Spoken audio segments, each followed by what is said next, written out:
we need China on climate change. We need China to push for peace in Ukraine. We need China to make sure to play a constructive role in the world economy. It's important to explain that foreign policy, it very often involves talking to people you disagree with.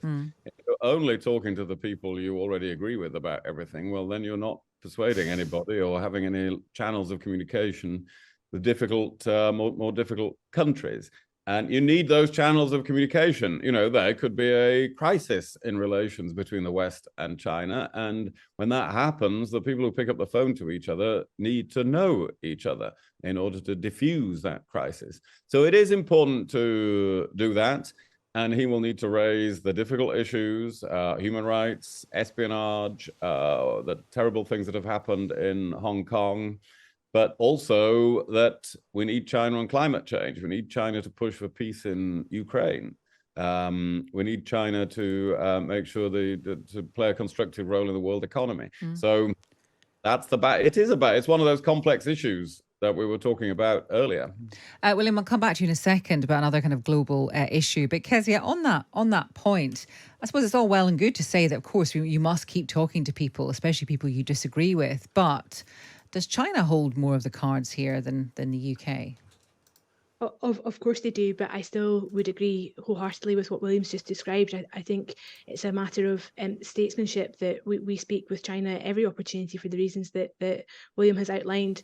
And quite often we kind of infantilize doing things like that a little bit and say, well, that's a weakness, or that, you know, is avoiding a very difficult topic. The only way to make any sort of progress in some of these big global challenges we've just been talking about is through diplomatic means. It's through conversation. It's through difficult conversations and making sure everybody knows where they stand on the key issues. So I'm be really pleased if Prime Minister Rishi Sunak was to have those conversations. William, your column today calls for some attention on a part of the world that's often overlooked. And I suppose the point implicit in that perhaps is, are we making a mistake by focusing our efforts on other areas within the world, including China?